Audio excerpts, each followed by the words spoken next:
দেখুন, অন্নপূর্ণার ভাণ্ডার আমি শুনছিলাম যে এতদিন তো দুয়ারের সরকারের মাধ্যমেই হয়েছে, কিন্তু আমি আমার ডিপার্টমেন্টের সাথে কথা বলে আমি অলরেডি বলে দিয়েছি অন্নপূর্ণার ভাণ্ডারে অনলাইন কমপ্লিটলি এখনই ব্যবস্থা করতে, এবং ইমিডিয়েটলি অনলাইনেই যাতে সমস্ত মানুষ যে 1 পাস 2 পাস বা যে হয়তো শিক্ষাটা পাননি, হয়তো শিক্ষিত নন, এতটা ইজি করা হবে এই অ্যাপ্লাই করার পোর্টালটাকে যে কেউ পোর্টালে গিয়ে অ্যাপ্লাই করতে পারে।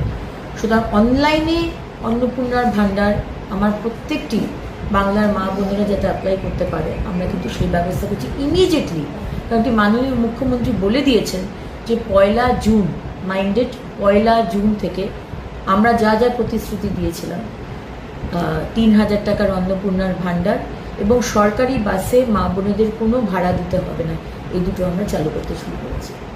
এখন যারা লক্ষ্মীর ভাণ্ডার পাচ্ছিলেন তারা সবাই অন্নপূর্ণার ভাণ্ডার পাবেন। আমি আবার রিপিট করছি, যারা লক্ষ্মীর ভাণ্ডার পাচ্ছিলেন তারাই সবাই আবার অন্নপূর্ণার ভাণ্ডার পাবেন। এদের মধ্যে যাদের নাম বাদ গেছে 96,000 না লাখ 91 লাখ মতো, তাদের অ্যানালিসিস হবে। তাদের নাম ইমিডিয়েটলি বাদ যাবে না, তাদের অ্যানালিসিস হবে। কাদের নাম মারা গেছে সে তো আর লক্ষ্মীর ভাণ্ডার বা অন্নপূর্ণার ভাণ্ডার, লক্ষ্মীর ভাণ্ডার পেয়ে এসছে, অন্নপূর্ণার ভাণ্ডার সে পাবে না। কেউ যদি বাংলাদেশের সিটিজেন হন, নাগরিক হন, বা বার্মা, রোহিঙ্গা, সে তো আমাদের অন্নপূর্ণার ভাণ্ডার পাওয়ার তার যোগ্যতা নেই, সুতরাং তারা পাবেন না।